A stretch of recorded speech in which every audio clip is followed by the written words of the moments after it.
Je prends Apocalypse rapidement, Apocalypse chapitre 1er. Je prends à partir du verset 9, Frère Boïka. Apocalypse chapitre 1 à partir du verset 9. Oui. Moi, Jean, votre frère, et qui est part avec vous à la tribulation et au royaume et à la persévérance en Jésus. J'étais dans l'île appelée Patmos à cause de la parole de Dieu et du témoignage de Jésus. Je fus ravi en esprit au jour du Seigneur, et j'entendis derrière moi une voix forte comme le son d'une trompette qui disait: ce que tu vois, écris-le dans un livre. Envoie-le aux 7 églises, à Éphèse, à Smyrne, à Pergame, à Thyatire, à Sardes, à Philadelphie et à l'Odyssée. Je me retournai pour connaître quelle était la voix qui me parlait, et après m'être retourné, je vis 7 chandeliers d'or. Et au milieu de sept chandeliers d'or, quelqu'un qui ressemblait à un fils d'homme, vêtu d'une longue robe et ayant une ceinture d'or sur la poitrine. Sa tête et ses cheveux étaient blancs, comme de la laine blanche, comme de la neige. Ses yeux étaient comme une flamme de feu. Ses pieds étaient semblables à de l'airain ardent, comme s'il eût été embrasé dans une fournaise. Et sa voix était comme le bruit des grandes eaux. Il avait dans sa main droite 7 étoiles. De sa bouche sortait une épée aiguë, à 2 tranchants. Et son visage était comme le soleil lorsqu'il brille dans sa force. Quand je le vis, je tombai à ses pieds comme mort. Il posa sur moi sa main droite en disant: ne crains point, je suis le premier et le dernier, et le vivant. J'étais mort, et voici, je suis vivant au siècle des siècles. Je tiens les clés de la mort et du séjour des morts. Parole du Seigneur. Amen. Que le Seigneur soit loué. Je vais aller rapidement continuer ces grands thèmes que nous avons commencé sur le temps de l'aigle qui vole. Aujourd'hui, je vais directement toucher les trompettes, parce que notre sous-thème, c'est le trompette. Donc, il y en a 2.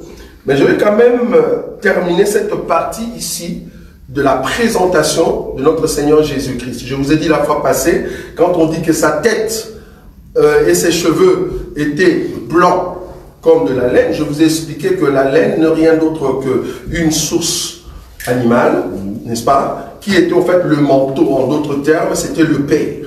Donc c'était le manteau. Donc quand Jésus se présente ici, il se présente comme étant Dieu lui-même, comme étant le Père, mais dans l'église. Mais remarquez que c'est un manteau à l'intérieur duquel il y a en fait le Fils. Je vous ai expliqué Judas, comment est-ce qu'il a rencontré Tamar pour lui donner la sémence. C'était le dimanche passé. Mais aujourd'hui, je prends encore un élément qui est juste à côté. On a dit ses yeux étaient comme une flamme de feu. Ici, comprenez que Jean voit une vision. La vision, comme vous le savez, ce n'est pas l'exacte représentation de choses. Quand il voit une personne qui a des yeux comme une flamme de feu, or les yeux dans la parole de Dieu, selon je crois Matthieu, ça va, là où on parle l'œil et la lampe du corps, ça va. Donc nous comprenons que l'œil qui est la lampe du corps, donc avoir les 2 yeux, ça dit avoir la lampe. Donc là, nous sommes à l'église, vous voyez, c'est ce que je disais la fois passée. Cette écriture nous montre que Jésus est dans l'église. Et Jean, qui regardait vers le parvis, il doit se retourner pour regarder maintenant dans l'église, c'est-à-dire dans les lieux saints. Donc, les 2 yeux ici, c'est la lampe. Mais quelle lampe? Qui brille très fort. Ça va? La parole. Mais ce n'est pas une parole qui caresse. Remarquez, on a bien dit, ses yeux étaient comme une flamme de feu. En d'autres termes, c'était une parole d'autorité, une parole de puissance qui brise. Notre Jésus ne parle pas avec une parole de douceur, parce qu'il y a beaucoup d'églises qui présentent Jésus comme étant seulement l'agneau. Or, nous ici, nous le présentons bien sûr comme l'agneau, mais il est aussi les lions. Amen. Il n'est pas seulement l'agneau, il est aussi les lions. Donc ici, quand on dit les yeux feu, c'est-à-dire les yeux forts, puissants, C'est plutôt l'autorité qu'on voulait mentionner par rapport à ce que l'Église possède. Parce que nous sommes dans le lieu saint. L'Église possède la parole puissante. Ça va? Dans les deux yeux ici, pourquoi deux? Ben, vous comprenez? Les deux, c'est-à-dire il faut expliquer l'Ancienne Alliance et la Nouvelle Alliance à la loi et au témoignage. C'est-à-dire il faut expliquer toute la Bible. Ne prenez pas seulement une écriture, une pensée. Hein, comme j'ai vu d'autres églises, leur église est fondée par rapport à une écriture. Église, la main des dieux. Et donc les pieds de Dieu, tu n'as pas besoin. La main de nous, c'est la main de Dieu. La puissance. Dans les yeux de Dieu, nous, on est même la langue de Dieu. Nous, ici, même les crachats de Dieu. Vous imaginez? Et vous savez que Jésus, c'est un crachat. Ça, vous ne savez pas. Oh, vous ne savez pas. Vous voulez que je vous donne ça? Donnez toujours. La Bible dit ceci. Que Jésus, quand il est venu, il a vu un aveugle. Je me te dire que cet aveugle, c'était l'Église. C'était l'image de l'homme. L'homme qui était perdu, que Jésus doit retrouver. Mais pour le retrouver, Jésus qui est le Père, qu'est-ce qu'il fait? Du Père est sorti des crachats. Voilà, amen. Nous, on enseigne même les crachats. Gloire à Jésus. Parce que la main de Dieu, les crachats, tu ne veux pas. Jésus étant les crachats qui est sorti de l'intérieur du Père, il sort, au lieu de prendre directement les crachats et mettre sur les yeux. Non, non, non.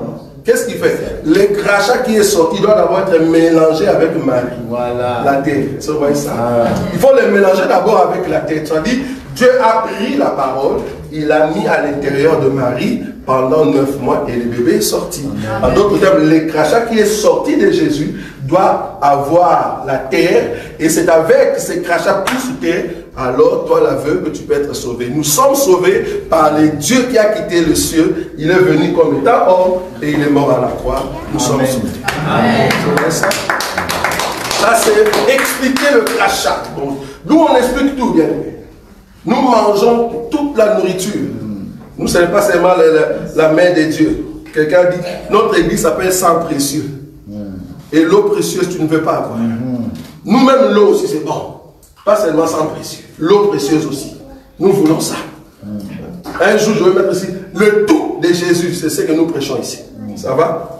Donc, on comprend que les yeux remplis de feu, cela veut dire quoi? Cela veut dire que la parole doit être puissante. Mais remarquez, il y a encore un élément que je vais souligner là-bas. Il est dit, le verset 15, ses pieds étaient, comment?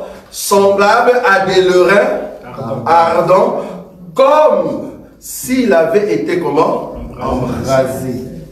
Les pieds ici, comme vous le savez, nous l'avons toujours expliqué, les pieds est en airain. Pourquoi? Or, vous savez que dans la construction du temple du tabernacle, la partie, tout ce qui est en airain, c'est la partie qui reçoit le feu.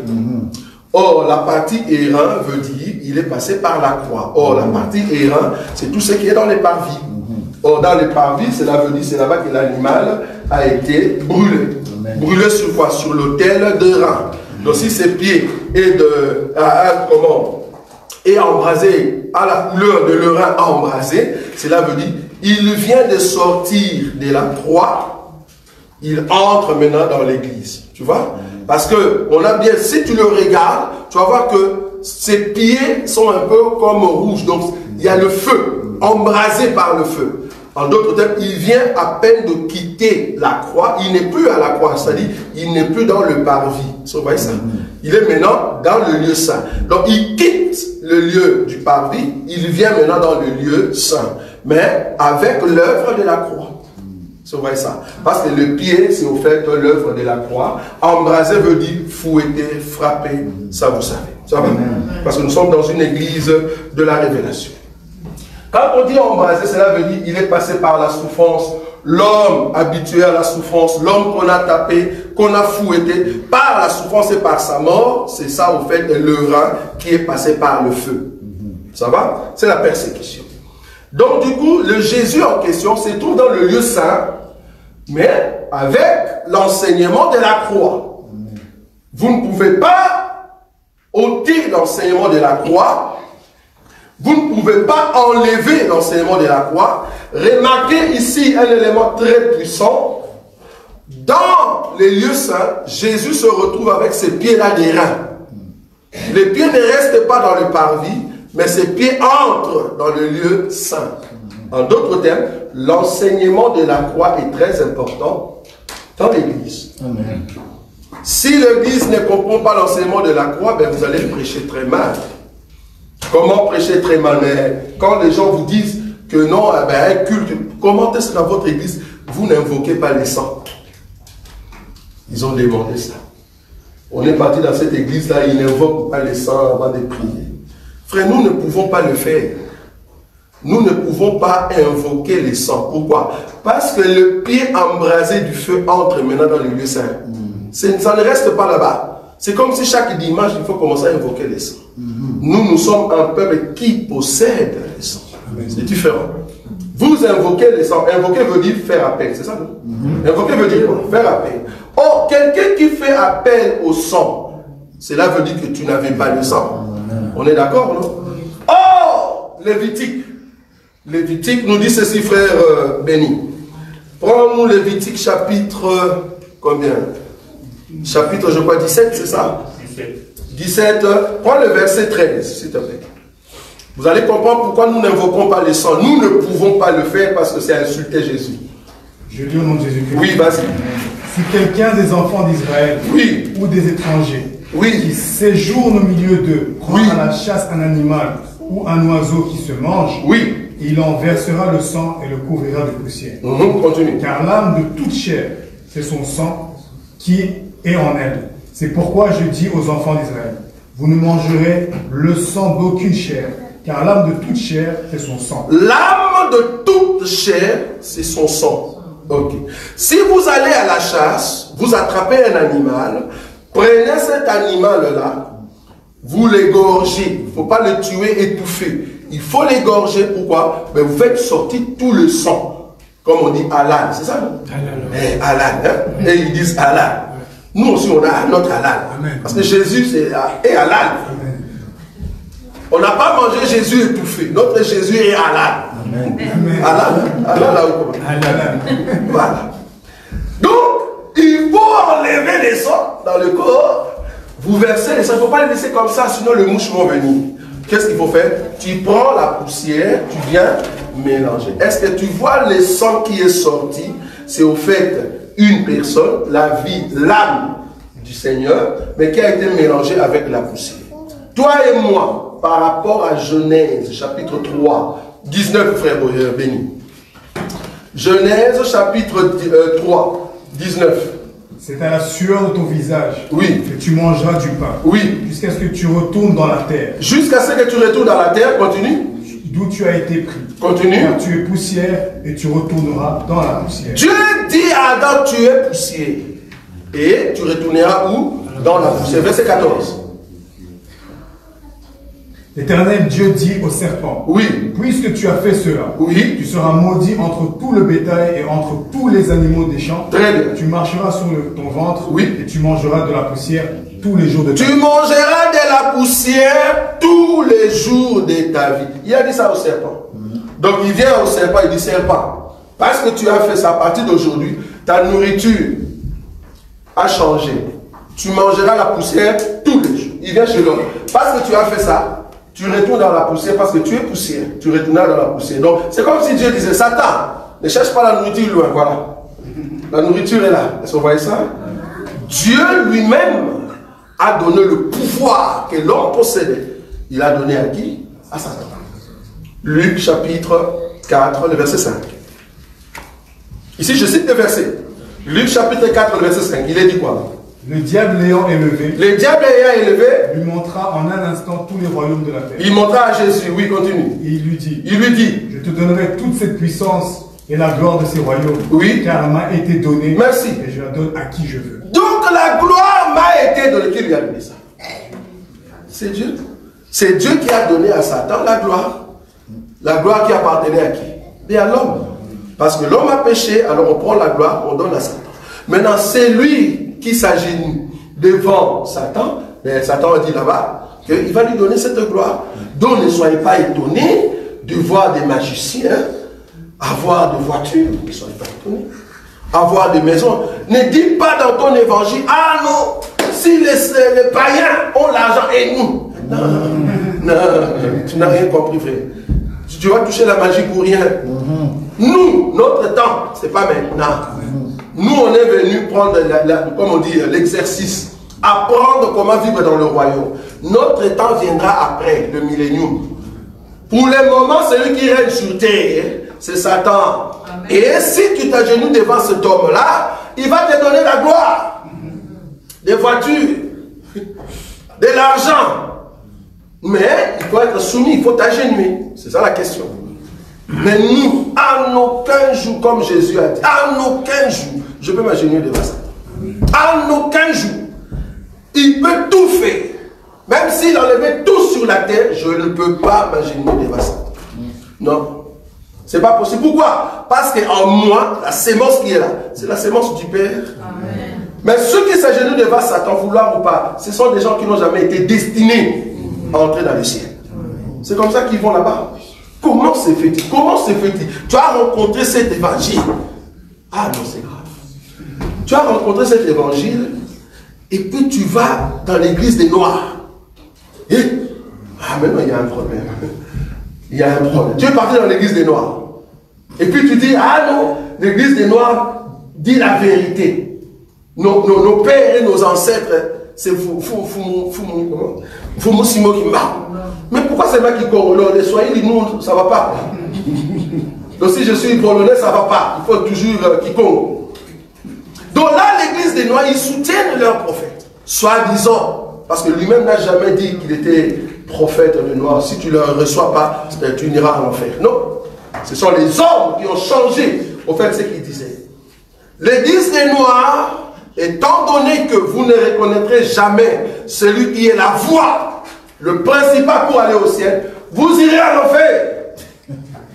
Je répète, toutes les églises des Noirs qui soutiennent l'égyptologie, qui soutiennent le prophète noir, soit disant que chaque race a au fait un prophète, et vous allez auprès d'un prophète noir, si vous ne reconnaissez pas celui qui a la 4 races en lui-même, vous ne connaissez pas Jésus bien.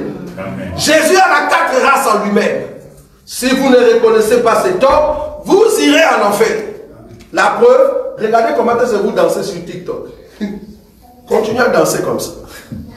Et Jésus-Christ viendra vous rencontrer là-bas dans vos danses. C'est grave.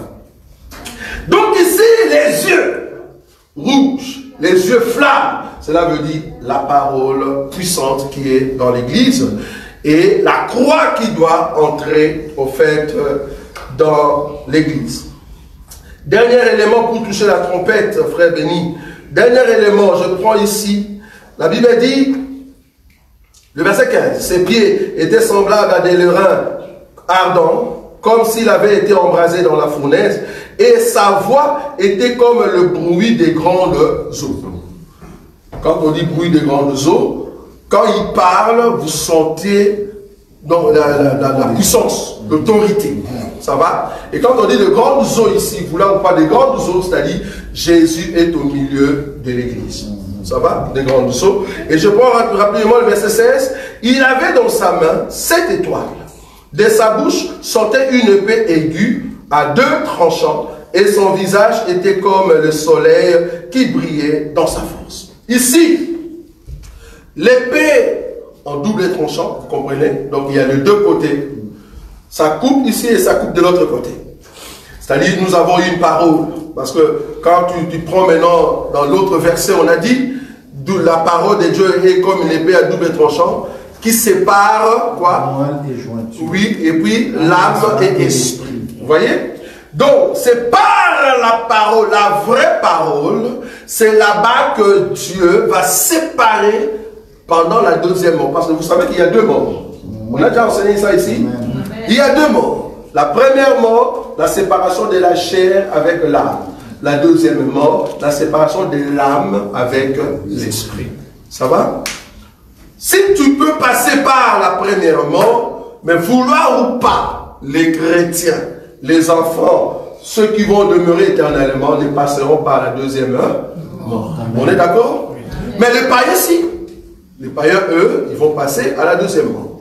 Parce que nous, étant chrétiens, la deuxième mort n'est pas pour nous. La deuxième mort est pour les païens. Nous, le Seigneur, bien que je peux mourir dans la chair, mais vouloir ou pas, en esprit, je ne peux pas mourir.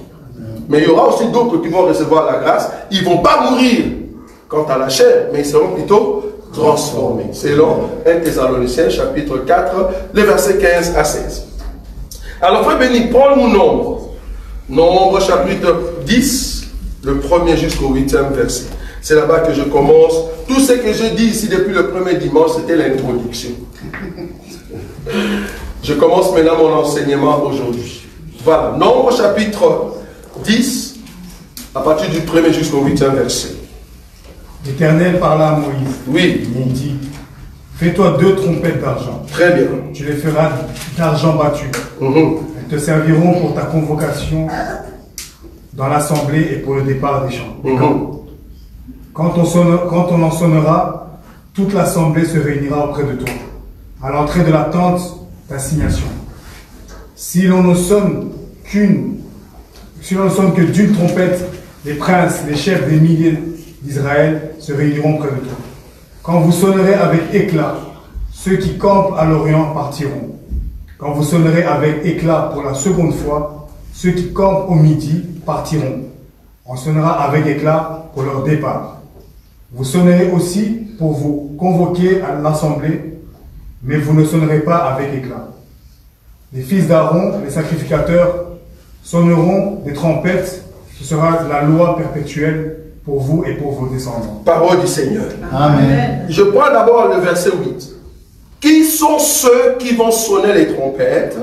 La Bible dit, dans le verset 8, que ce sont le fils du sacrificateur Aaron. Je me te dire, toi qui ne croyais pas à ce que nous présentons, la Bible rajoute ici, ce sera une loi quoi? Perpétuelle. C'est une loi perpétuelle, c'est-à-dire éternelle.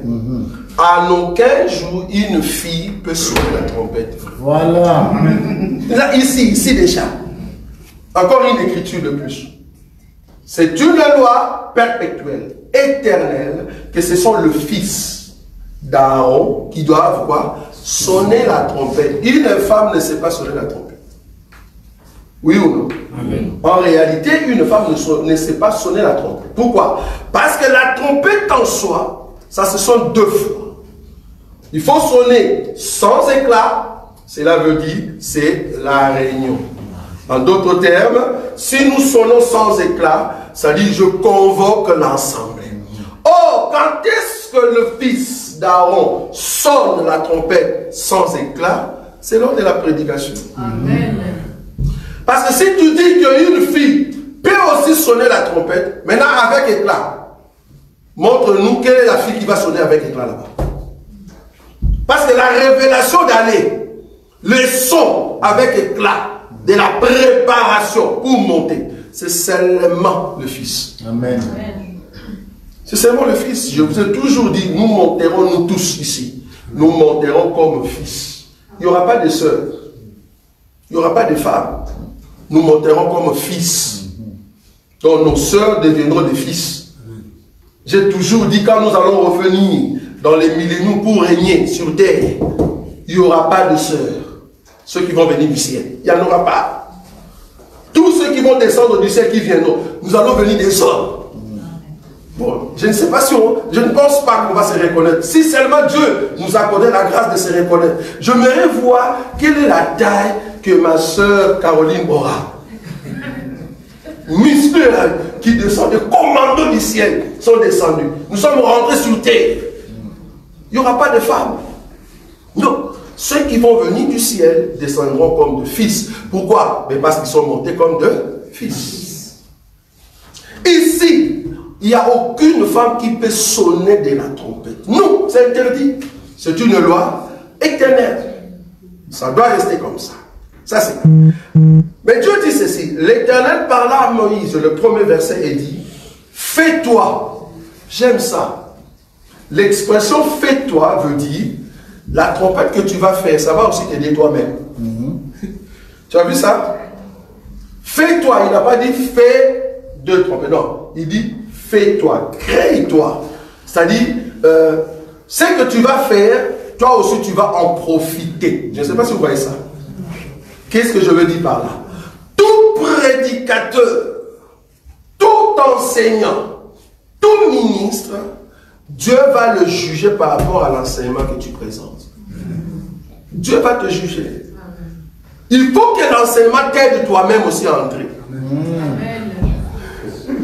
C'est pour ça que quand tu prêches, sois sûr que ce que tu dis, toi aussi, tu dois être là-dedans. Ne dis pas aux gens comme si seulement eux qui sont des criminels. Quoi. Non, toi aussi tu es dedans. 100%. Fais-toi deux trompettes. Ça va t'aider toi aussi, Moïse. Mais comprenez que Moïse, tellement qu'il était méchant par rapport à l'enseignement de la fois passée, vous comprenez? Mais il n'était pas entré. Moïse étant la loi, on est d'accord, pas étant prophète. Il n'était pas entré. Parce qu'étant prophète, il est entré, on est d'accord. Il est entré en Canaan, on l'a vu en Canaan. Pierre l'a dit, oh mais il y a Moïse ici. Alors que Pierre n'a jamais vu Moïse. Mais il a compris que c'était Moïse. Donc Moïse était en Canaan. Alors que Moïse était mort dans le désert. Mais on l'a vu en Canaan. Ça c'est Moïse prophète. Mais Moïse, la loi, c'est difficile. La loi ne peut pas t'amener au ciel. C'est la grâce qui t'amène au ciel. Vous comprenez? Fais-toi deux trompettes. Toi aussi, Moïse, tu vas en profiter. Et ces deux trompettes sera d'argent. Pourquoi d'argent? Argent ou airain. Cela veut dire, ça doit être quelque chose qui supporte le feu. Et remarquez, on a rajouté, tu le feras d'argent battu, fouetté, souffrant. Vous voyez ça? En réalité, les trompettes, les deux trompettes, c'est au fait le deux sons. Les deux sons qui nous ramènent dans la présence de Dieu. Cette parole, c'est une parole battue. L'enseignement, l'évangile, ce n'est pas un évangile qui caresse. Dieu ne nous prêche pas en nous caressant. Non. Dieu nous montre le chemin en nous redressant. J'ai toujours dit, un bon parent, si tu veux que ton enfant puisse t'embrasser, quand il deviendra grand, il faut le fouetter, chicoter à fond. Il va t'aimer. Ça, c'est un secret biblique. Un enfant qu'on ne chicote pas, c'est un enfant rebelle. Vouloir, il va devenir rebelle. Tu l'aimes trop? J'ai besoin d'argent, prends. Je vais sortir, sors. Il va se retrouver comme la fille qu'on a attrapée, qui a fait des patouses, je ne sais pas moi, sur les réseaux sociaux. Et qui est devenue une fille, je ne sais pas moi. Entrer dans des sectes, tellement que tu laisses trop ton enfant aller partout où il veut. Un enfant a été créé pour être chicoté. Très bon. Nous autres, on nous a chicoté et aujourd'hui nous prêchons. Amen. Parce que si on nous avait pas chicoté, je serais où? Hein? Je ne sais pas où est-ce que je pouvais être aujourd'hui. Si tu es dans les mariages et que tu respectes trop ton mari, c'est parce que tu as reçu l'éducation. Or, l'éducation, c'est un fouet. Vous là ou pas? Un enfant qui ne reçoit pas l'éducation, c'est un enfant rebelle. Tu vas te rebeller contre tes enfants.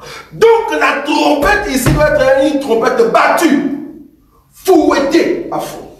Ça, c'est le Seigneur Jésus qui est venu dans la chair. Dieu, son Père, ne l'a pas laissé, au fait, libre. Bien qu'il lui a donné l'onction, mais il a fait ça. Jusqu'à ce que lui-même, il a vu la souffrance. Il dit, Père, s'il est possible, enlève cette coupe. Le Père a dit, non, tu continues là-bas. Tu vas mourir.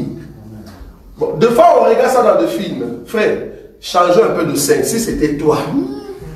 Bon, moi, je m'aimerais bien être les soldats romains, mais toi, tu restes chez eux, quoi.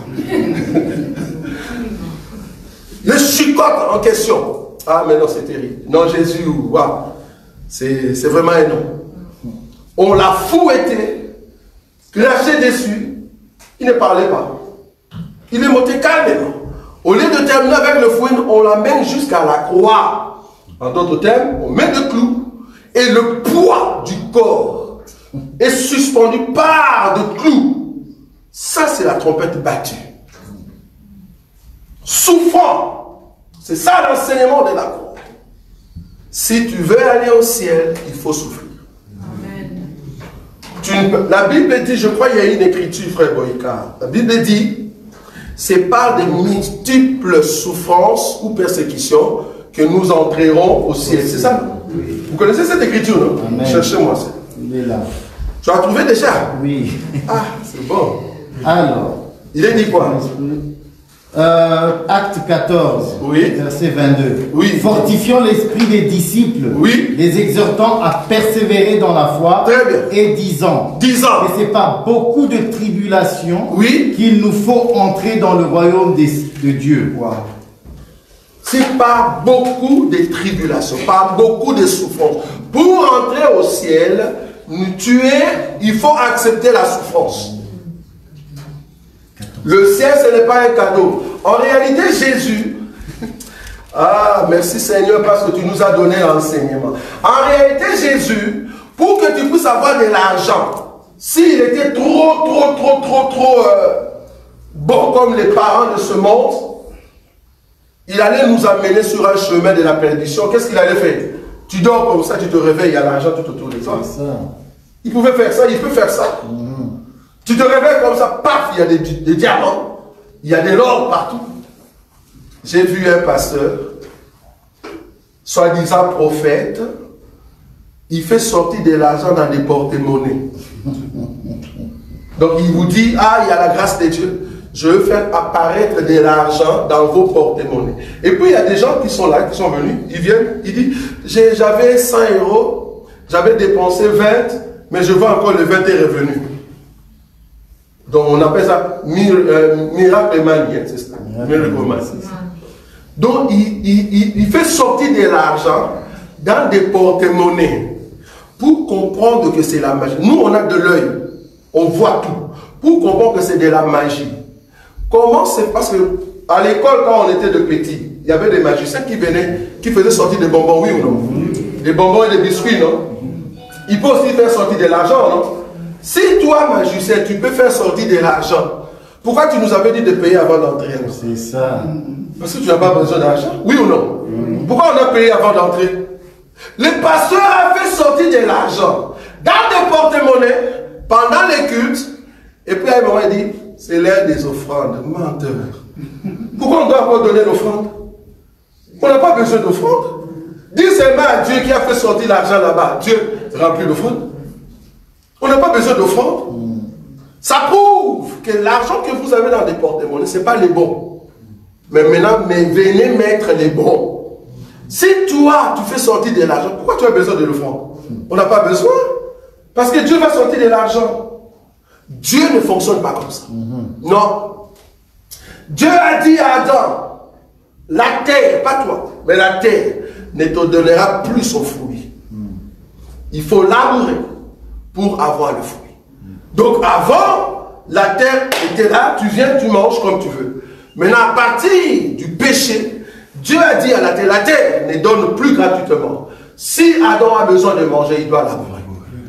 Tout enfant de Dieu qui ne travaille pas, mais qui veut que l'argent vienne comme ça gratuitement, tu pêches. Tu pêches. Tu pêches. En réalité, la seule personne qui peut en tout cas avoir la grâce de recevoir de l'argent et de vivre bien, mais à condition de travailler dans la maison, en réalité c'est la femme. Pourquoi? Parce que la prière de la femme, une bonne femme, sœur en Christ, une sœur en Christ qui connaît Dieu, en réalité tu ne peux pas commencer à prier, Seigneur, j'ai besoin d'argent. Non, une femme ne prie pas comme ça. Tu ne connais pas l'enseignement. Une femme ne peut pas prier, Seigneur, j'ai besoin d'un habit.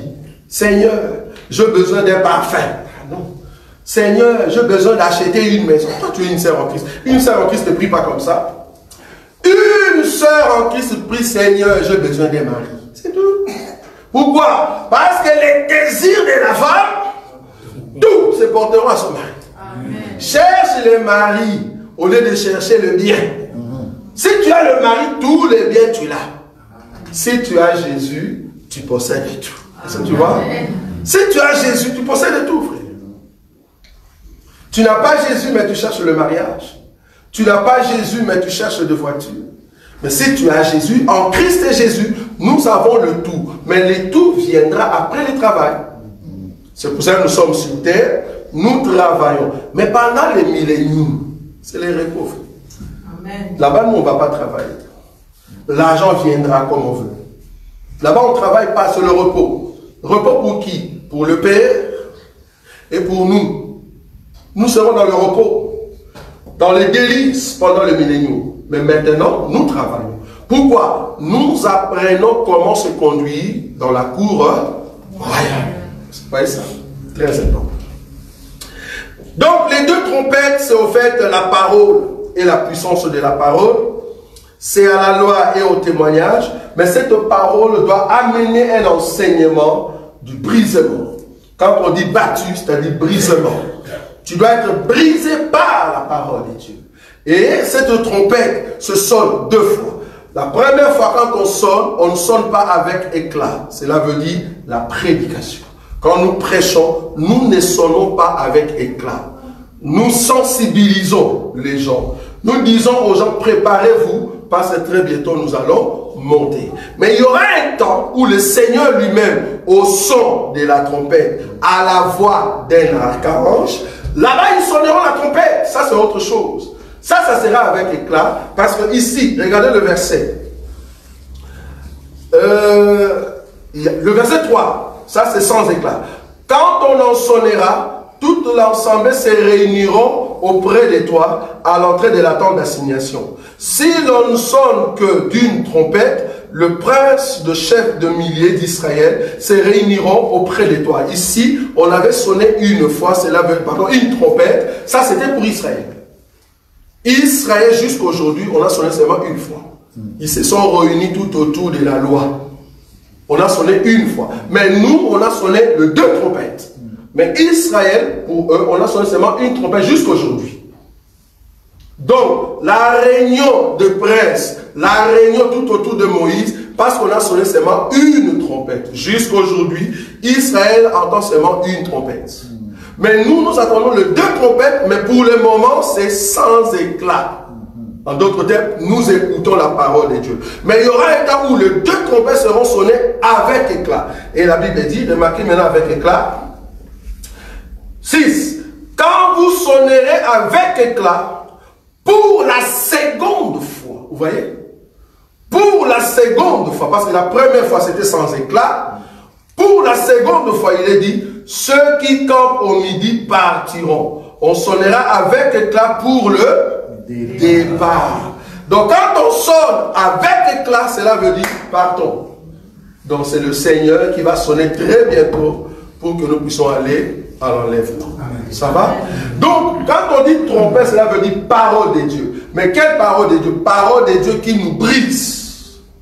C'est cette voix que j'ai entendue. Quelle voix? L'enseignement du brisement.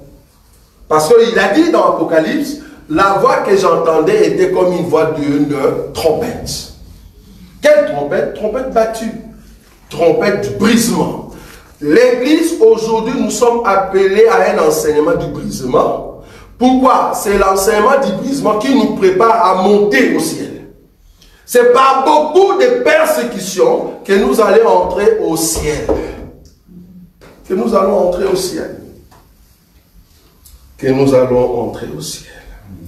Qui dit brisement? C'est lui qui souffre.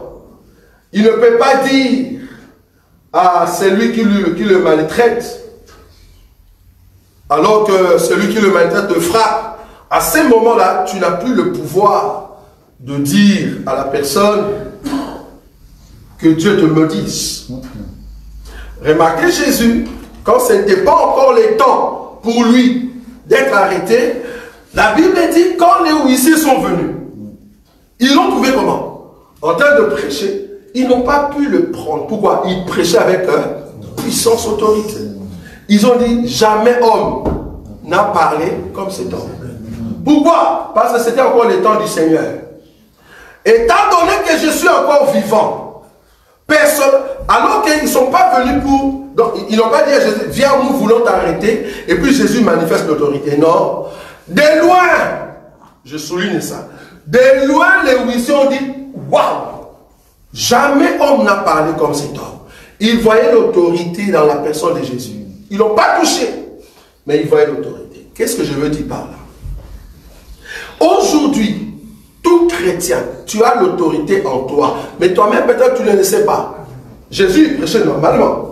Il parlait normalement, mais avec autorité. Ce sont les autres personnes qui ont vu en Jésus qu'il avait l'autorité. Toi aussi, étant enfant de Dieu, quand tu marches dans des rues de Bruxelles, vouloir ou pas les magiciens, les huissiers, ceux qui ont des esprits, je ne sais pas moi, de francs-maçons, ils savent que tu es puissant. Ils savent, mais toi tu ne le sais pas. Tu ne sais pas quand est-ce qu'on a essayé de te toucher. Toi, tu ne le sais pas. Tu ne sais pas quels sont les esprits qui sont venus la nuit pour te chercher. Mais toi, tu dormais calmement, paisiblement. Mais ils ne peuvent pas te toucher. Pourquoi? C'est parce que tu es autoritaire. À moins que la personne se révèle, alors là, tu cries sur la personne pour dire, au nom de Jésus, sors. Parce que la Bible dit, vous chasserez les démons. On est d'accord. Résistez au diable et chassez les démons. Donc je peux chasser les démons quand je le vois en face de moi et que Dieu me dit c'est un démon, je peux le chasser. On est d'accord. Mais quand je dors paisiblement, un démon sorcier qui vient, il voit en moi l'autorité. Ok. Mais supposons maintenant que je tombe entre les mains de voleurs qui viennent dans ma maison avec une arme et ils veulent me tuer. C'est vrai que je veux quand même me protéger, mais s'ils me tuent, vous leur pas j'irai au ciel. On est d'accord. Jésus va permettre à ce moment-là que je puisse partir, ça c'est vrai. Mais cependant, par l'esprit, je suis toujours autoritaire. Qu'est-ce que je veux dire par là? Une personne qui a l'enseignement du brisement, vouloir ou pas ton autorité va s'exercer, mais tu ne peux pas dire à celui qui te maltraite, soi-disant, je te maudis. La Bible nous a dit de ne pas maudire nos prochains. Parce qu'il y a des gens, j'ai même entendu quelqu'un dire que si quelqu'un te fait du mal, il faut prier pour que Dieu puisse le tuer.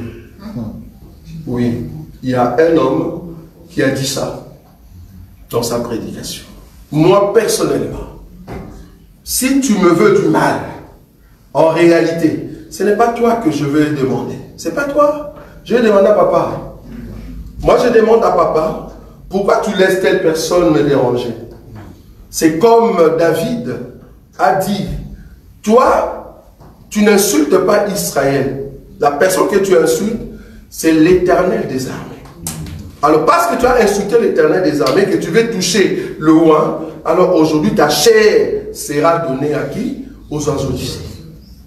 Si tu veux me toucher, en réalité, il faut savoir ton identité. Si tu veux me toucher, si le Père te donne l'occasion, je ne peux rien faire.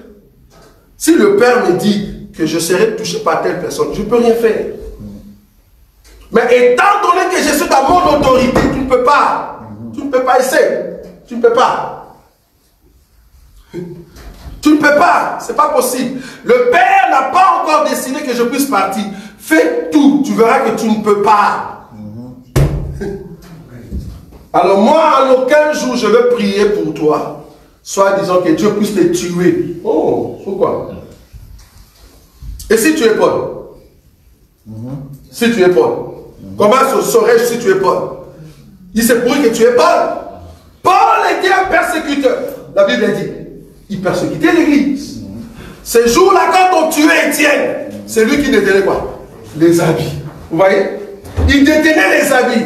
Mais la Bible dit, on a tué Étienne. Qu'est-ce qu'Étienne a dit alors qu'on lui lançait des pierres? Père, pardonne-le, car ils ne savent pas ce qu'ils font. Jésus aussi a dit, Père, pardonne-le, car ils ne savent pas ce qu'ils font. Quand tu es dans la formation, dans le brisement, on ne maudit pas, frère. Parce que celui qui maudit, c'est au fait un faible. Nous, on ne maudit pas. Tu vois en moi l'autorité. Toi, tu le vois. Tu le vois. Je ne peux pas te maudire. Tu peux m'insulter comme tu veux. Tu peux dire tout ce que tu veux. Mais ce qui est bon dans les choses de Dieu est le grand prophète qu'on appelle l'Étang. L'Étang va juger. L'Étang va juger. Et toi-même, tu vas dire, oh Seigneur, c'était un roi de Dieu. C'était un roi de Dieu. Donc, bien aimé, pour terminer, nous avons besoin de 2 trompettes, mais battues. Pourquoi battues?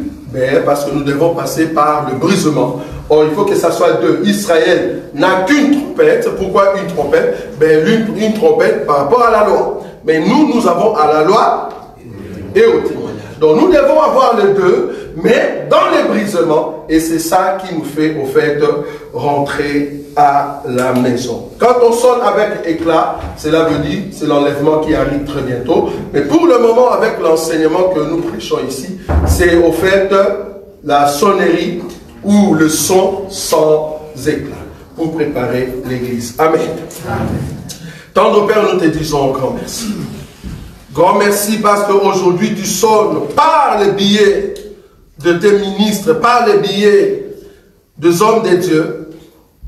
Tu sonnes la trompette pour que nous puissions monter et voir ta grandeur parce que tu es Dieu. Bénis Seigneur ce temps de cette parole dans nos cœurs, que nous puissions nous préparer à ta rencontre. Sonne la trompette chaque jour dans nos vies, renouvelle ta bonté pour la seule gloire de ton nom. En ton nom, Jésus-Christ, nous avons ainsi prié. Amen. Que Dieu soit loué. Nous sommes debout, nous allons mettre...